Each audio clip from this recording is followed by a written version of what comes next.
Kylie is a modern-day icon with an incredible sense of the beauty consumer. Coty chairman Peter Harf gushed when announcing the acquisition in November. But in the deal's fine print, a less flattering truth emerged. Filings released by publicly traded Coty over the past 6 months lay bare one of the family's best-kept secrets. Kylie's business is significantly smaller and less profitable than the family has spent years leading the cosmetics industry and media outlets, including Forbes, to believe. Of course, white lies, omissions, and outright fabrications are to be expected from the family that perfected, then monetized the concept of famous for being famous.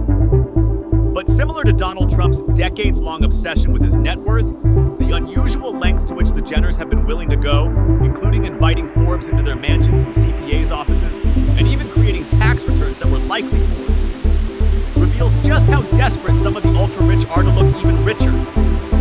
It's fair to say that everything the Kardashian-Jenner family does is oversized, says Stephanie Wissink, an equity analyst covering consumer products at Jefferies.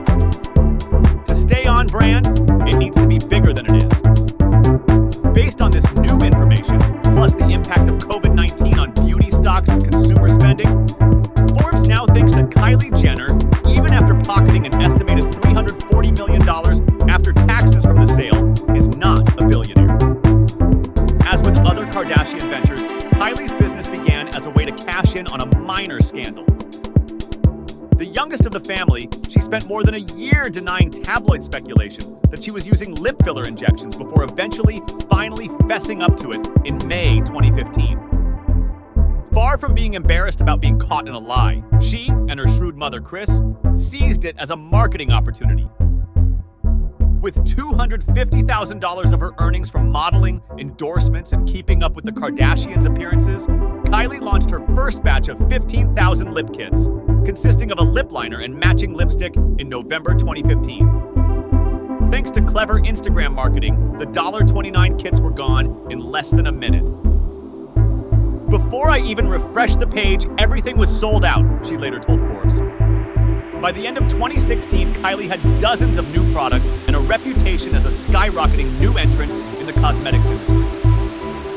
A few months after her sister Kim Kardashian West scored a Forbes cover in July 2016, Jenner publicists began a campaign to get a Forbes cover for Kylie. Revenues were $400 million over the business's first 18 months, they said, with a personal take-home pay of $250 million for Kylie.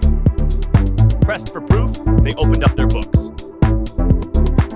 During meetings at Kris Jenner's palatial Hidden Hills, California estate and the family accountant's office nearby, Forbes was shown tax returns detailing $307 million in 2016 revenues and personal income of more than $110 million for Kylie that year. It would have been enough to put her at N0. 2 on the Celebrity 100 list, behind only Taylor Swift, the accountant was quick to point out. But the documents, despite looking authentic and bearing Kylie Jenner's signature, weren't exactly convincing, since the story they told of e-commerce brand Kylie Cosmetics growing from nothing to $300 million in sales in a single year was hard to believe. After speaking with a handful of analysts and industry experts who also found the Jenners' claims implausible, we settled on a more reasonable estimate for our 2017 Celebrity 100 list. $41 million in overall earnings for Kylie, good for the nowhere 59 spot. Kris was so frustrated, the Jenners' PR flack shot back. We've done so much. 2 months later, a story appeared in WWD, a trade publication known as the Bible of Fashion, using the exact numbers the Jenners first tried to give Forbes. There has been raging speculation about the size of her business, with guesstimates ranging from $50 million up to $300 million, the story reads. Well, here's the bad news for more established beauty players. Jenner surpassed the higher figure with ease. Kylie Cosmetics actually has done $420 million in retail sales in just 18 months, Kris Jenner revealed. It was the first time the Jenners had publicly disclosed the size of the business, the story boasted, and they provided WWD with documentation. That sky-high revenue number, repeated everywhere from People to CNBC and Fortune, took hold.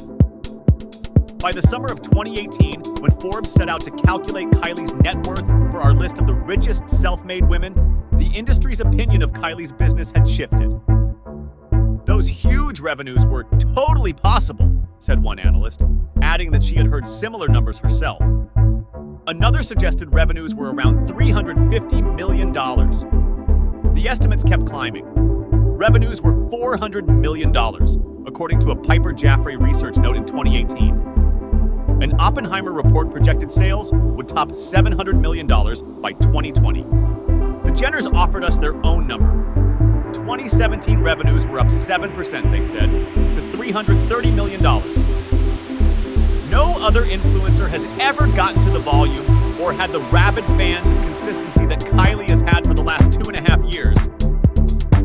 An executive at e-commerce platform Shopify, which manages Kylie's online store, told Forbes at the time.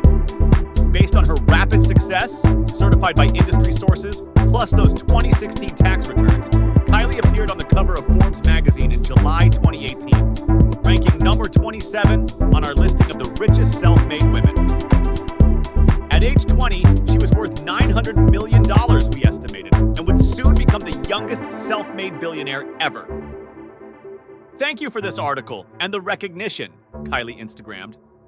Kim Kardashian West tweeted her congratulations twice.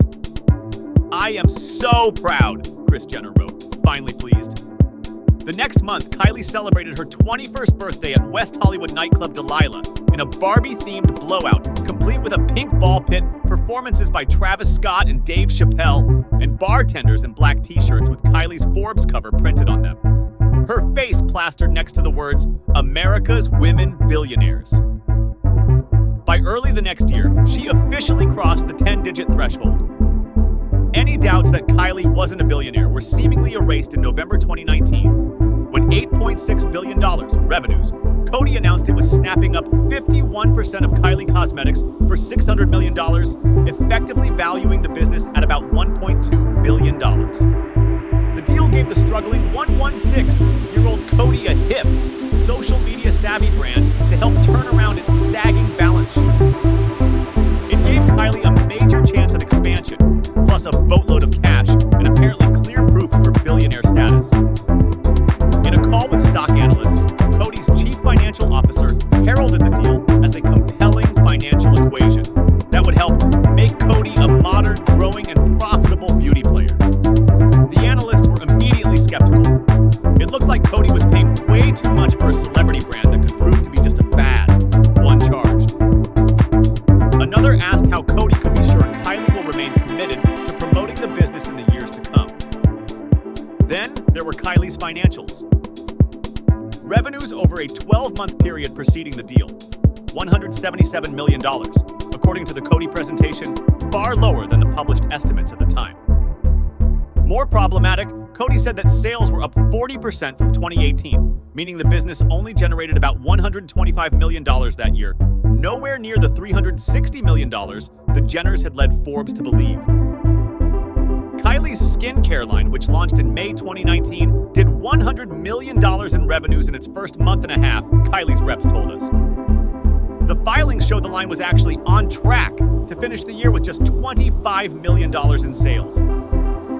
I think everybody was surprised, says Wissink, the Jefferies analyst who was on the call. The negative that came out of that announcement was that the business was a lot smaller than everybody had expected. So much smaller, in fact, that there's virtually no way the numbers the Jenners were peddling in earlier years could be true either. If Kylie Cosmetics did $125 million in sales in 2018, how could it have done $307 million in 2016 as the company's supposed tax return state, or $330 million in 2017? One explanation: Kylie's business quietly fell by more than half in a single year. If so, Coty paid up for a high-growth brand that is actually a much smaller business than it was just a few years ago. Coty would not answer any questions about Kylie Cosmetics for this story. Data from e-commerce firm Rakuten, which tracks a select number of receipts, suggests there was a 62% decline in Kylie's online sales between 2016 and 2018. Still, virtually every industry expert polled by Forbes thinks the business couldn't have collapsed by so much so quickly. It seems unlikely that much revenue could have evaporated overnight, says Evercore analyst Omar Saad. There doesn't seem to be any evidence the business has cratered, adds cosmetics veteran Jeffrey Ten, who has led companies like Note Cosmetics, NYX, and Calvin Klein Beauty. If so, why would Coty buy it? More likely, the business was never that big to begin with, and the Jenners have lied about it every year since 2016, including having their accountant draft tax returns with false numbers to help juice Forbes' estimates of Kylie's earnings and net worth. While we can't prove that those documents were fake, though it's likely, it's clear that Kylie's camp has been lying. There's also the issue of profit. Forbes had been estimating that her business, which has little overhead, was notching 44% net margins. But Coty's filings indicate that Kylie's profits are likely lower than we figured, since her EBITDA margin, which factors in some but not all of her expenses,